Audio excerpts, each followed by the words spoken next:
आज से आज की बात का शो आप देख सकेंगे 8:30 बजे से। जो अधिवेशन अभी होने जा रहा है वो सिर्फ 3 हफ्ते का होने वाला है, सिर्फ यानी 14 दिन का ये अधिवेशन उसमें होने वाला है। और यह अधिवेशन 1 महीना कम से कम चलना चाहिए, ये मांग हमारी है।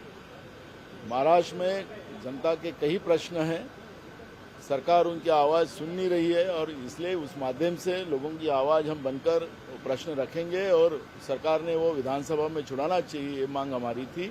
लेकिन सरकार अधिवेशन कम करते करते लेके जा रहे, वो महाराष्ट्र की जो विधिमंडल की काम जो व्यवस्था है उसको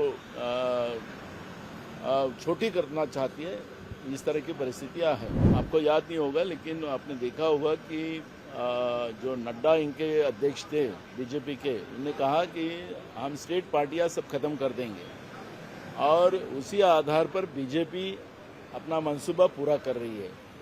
तो डेमोक्रेसी को न मानने वाली जो बीजेपी है उसकी वास्तविकता अब देश भर के सभी राजनीतिक दल जो है, जो स्टेट पार्टी है, उनके सामने आ रही है। लेकिन आपने देखा होगा कि जो मुख्य प्रश्न जो है, ओमान में आज 40,000 भारतीय वहां फंसे हुए हैं। हमारे देश के प्रधानमंत्री विदेश घूमने चले गए, कुछ वहां पे लोग मरे भी अमेरिका के हमले की वजह से, और हमारे देश के प्रधानमंत्री थैंक यू ट्रम्प जी कहते हैं। तो मुझे ऐसा लगता है कि क्या भारतीय लोगों का अब कोई उनकी जान माल की भी चिंता केंद्र की सरकार को नहीं है क्या?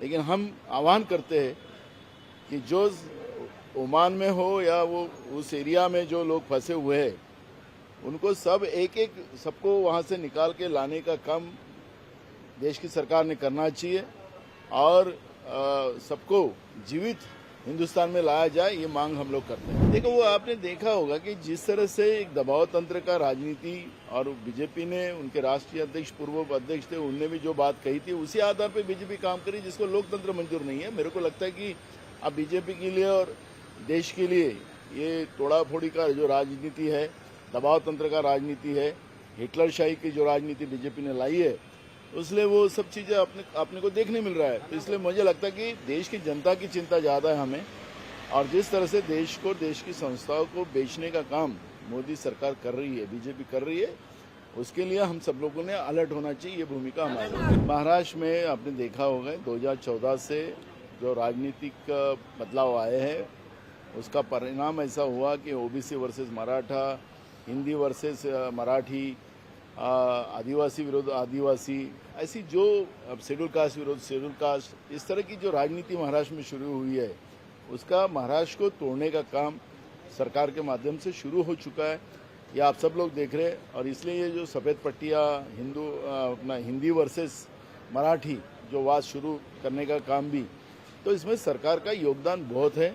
और इसीलिए महाराष्ट्र, शाहू फुले आंबेडकर का महाराष्ट्र आज जो इसका एक अलग गौरव था, वो खत्म करने का काम राज्य की सरकार कर रही है। बिल्कुल, अभी संजय राउत जी कह रहे हैं, संजय राउत ने जी कहा है, राहुल जी की जिस तरह से तारीफ करे, तो राहुल जी अब देश के प्रधानमंत्री का चेहरा है, उसी तरह से शिवसेना भी उस तरह के लाइन में आके खड़ी हो गई।